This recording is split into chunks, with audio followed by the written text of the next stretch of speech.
What's up, everyone? This is the AMZ Answers Podcast, your week daily 10-minute blast of Amazon knowledge. This is episode number 23, Help Week. Help! I have a new competitor in my niche, and there's a bunch of competitors coming in. What do I do to stay differentiated and stay selling?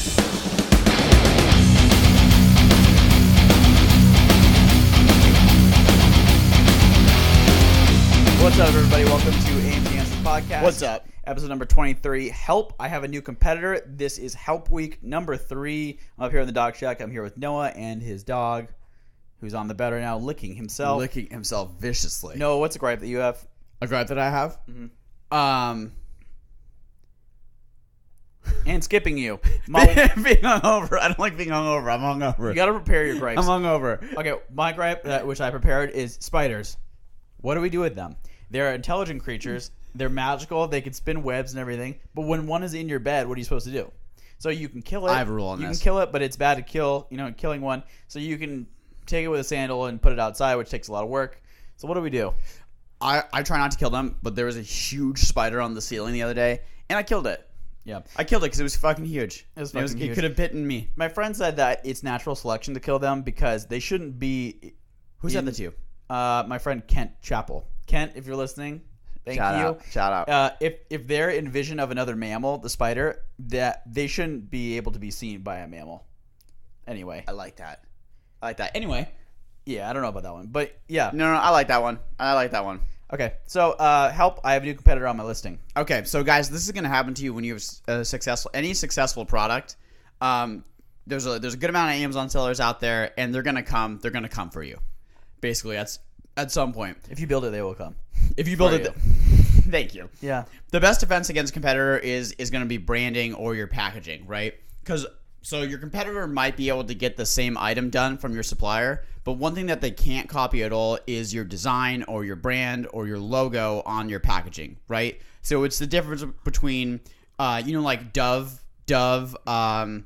soap, right? Okay, let's say that there was a listing that had the Dove brand and the Dove logo and the soap, right? It was really nicely packaged. And there was another listing that had the exact same soap, right? But it wasn't packaged at all, and it was like just the Dove soap came in a plastic bag, right? The reason that Dove can protect themselves having such a simple product that anyone can make is because they have a brand and they have like nice packaging and they have a logo and stuff. So what you're saying is that when you're building an item, you need to prepare for this by having your own brand.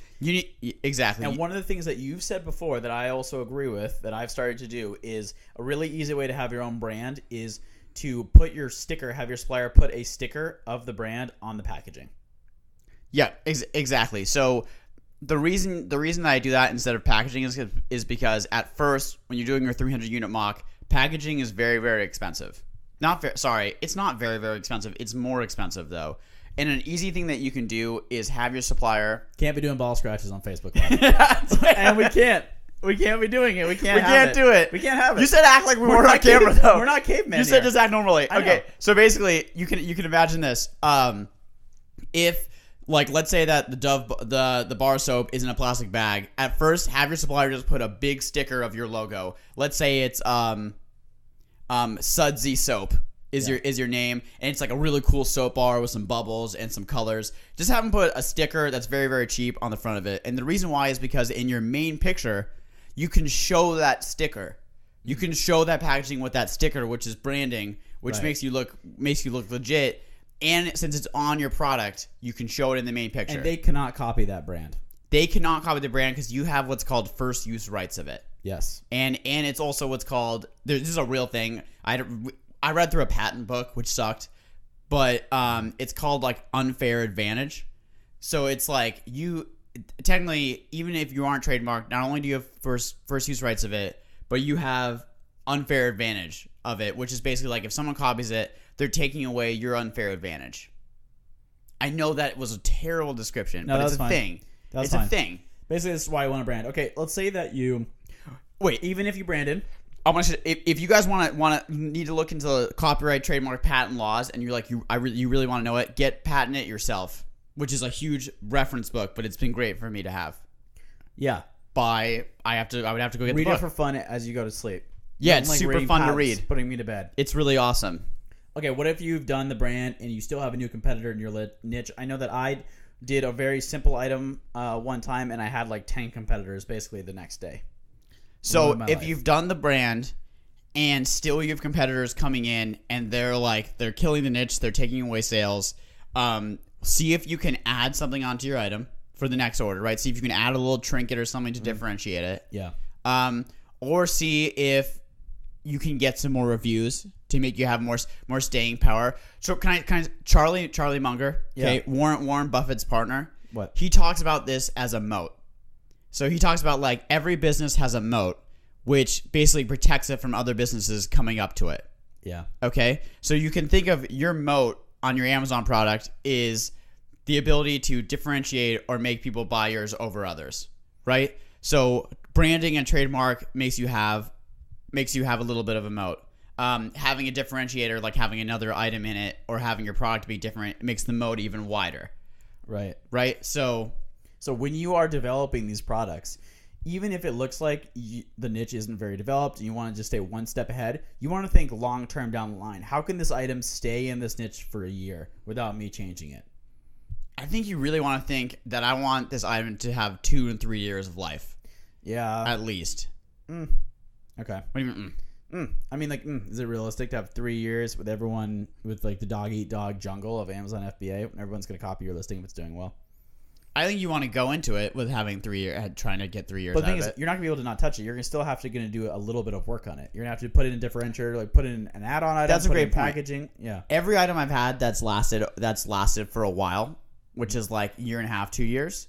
I've changed the branding two or three times. I completely changed the branding on because I wanted to make it better. Once you see the product is doing well, then you can invest more time and more energy into differentiating it and into doing the branding. There's a difference between your first order and your 50th order. Your 50th order, the item's going to be much more complicated, right? You're going to go from simple to complicated as it warrants more time investment. Yeah. I like what you said about the moat. Just to reiterate, the moat, think about your item like a castle with a moat. The moat is the differentiator that your item has over other items. So you always want to make that moat. Yep, exactly. You just want to keep making that moat wider, keep making it more dangerous. And if someone crosses the moat, you dig it deeper, wider. Yeah, and if you have a trademark and someone crosses the moat, you can shoot them with an arrow, which is like, I have a trademark. Right. Or if you have a trademark pending, you can do that too. That's right. Mm-hmm. Very good. Talk to me about that. Very, very good. Thank you. You don't actually. So when people say like, when they're on Shark Tank, they're like, do you have a patent? And they're like, well, I have it's pending. That's okay because technically with a patent pending, it still means that you have the right. You have the rights of that. So even if you have a trademark pending, you can still stop people from copying you. And again, even if you don't have a trademark, you can still stop people. The trademark and the patents they're more weapons. Okay. What if I have a competitor in the niche who hasn't crossed my moat, but actually ended up lowering the price to like 50% of what I was selling? So if I was selling tape measures, they came up with another tape measure. It's similar to mine. Doesn't have the same differentiators that I have. Isn't as long. This but happens they're a selling lot. it for about half the price. How do you deal with that? Okay, this happens a lot, and it's most unchill. It's most unchill. New sellers that haven't sold very long, they'll come in your niche, and they'll sell the item, and you know they're not making a profit because they're selling it for about half of what you're selling for. There's just no way that they're making a profit. And they're kind of just killing it for everyone. Do not lower your price. Do not lower your price. Do not. Let's talk about the barbell. It's a good time to bring in the barbell. There's two sides. Barbell. Bring it in. There's I don't know what you're two going to sides say. of the market, right? There's the lower items, people who like cheap discount items. Like what's an example of a discount item? Folgers coffee, discount, low end of the market, right? Mm-hmm. If you drink Folgers, that's fine. You know, it's gasoline for your tank. Just do your thing. Don't worry about it. And then there's the high end of the market, like, drip coffee stuff. Starbucks, imported Starbucks coffee, right? One is like $10 for a bag, and one is like $1 for a bucket. One is like $5 for a bucket. A huge for bucket. a bucket. It's you know, nasty. it's like Folgers what is end of the nasty. market are you aiming for? We always advise you want to aim for the top. Here's the thing. Here's the most staying power. Some people, let's say that you have a $19.99 item, and a competitor comes in and sells the same item but with different branding. They just came in for $9.99. This happens all the time. Okay, a lot of sellers at $19.99, they're gonna panic, drop the price down to $9.99, and now you're really not only are you competing with them, but you've told that other seller that they can basically control the market. So if you stay at $19.99, a lot of people are going to buy your item because they're going to be like, this is twice as good because it's twice the price. Right. So people are still going to buy your item. And most importantly, that seller is eventually going to run out of money, and they're eventually going to be like, I can't sell it at this price anymore, and they're going to move up eventually. I've thought about this a lot, and I haven't done it yet, but in niches where I've been selling in for a while, and there's a couple other sellers, to write them and form some kind of communication where it's like, we set the price, don't go below this price. That's obviously illegal, but I think a lot of this stuff goes into some basic sales tactics too. If you ever had a sales job, you're never supposed to sell the price up front. You sell the sizzle of the product, and then at the very end, you sell the price. It's because they don't buy the price; they buy the solution to their problem. Exactly. No, that's exactly right. When you think about it again and think about things that you bought on Amazon, if those things were $6 more expensive, $5 less expensive, $10 more expensive, would it really have mattered if you really, really wanted the product? No, it doesn't matter. It doesn't matter at all. I just an example right now. I have a knee problem right now, and I'm trying to go under the table to get a physical therapist to come see it. Physical therapists in Austin, Texas. All physical therapists. I need you for my ankle. Knee. We need ankle. We're we old men. Get you on We're salary. Who wants money? Anyway, so I'm trying to get one to come see me. I was like, I'm hitting these people up. Like, I will drive to you. I will pay you in cash $100. We're at 11 minutes, by the way. It's just like I've offered. I'll pay them $300 max. I don't care. I don't care about the price. I just need someone to look at my knee. Is the thing. I'm $50, $300, whatever. I just need you to fix my knee. Guys, next episode, we're going to talk about what happens when you have a hijacker on your listing, because that sucks. That was sort of a weird metaphor, but it's okay. No, it's good. Pitch, What's your takeaway? My takeaway. We're at 11 minutes. People are like, give me the next episode. Get me out of here. My main takeaway: don't lower your price. Don't freak out. It's going to happen. People are going to come in at half the price as you. It doesn't matter. Your buyers are still going to buy yours because they perceive the price as value. They're going to buy yours, okay? Yeah. Don't panic.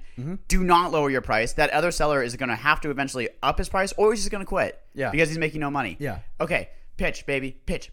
What did you take from the episode? What my takeaway from the episode was: please don't lower your price. Aim for the top of the market. And the pitch is, guys, if you haven't already, subscribe on iTunes. Please. You can get the podcast downloaded to your phone, and you don't even need to do anything. You don't need to do anything. You just get it. It's right there. You can listen to it every single day because there's an episode every single day. Week daily. Even through the holiday, baby. We don't care about Monday. If you haven't yet, like the Facebook page, join the Facebook group, the AMZ Answers community. It's growing. It's awesome. We will see you guys next time for talking about hijackers. Hijacker. Bye.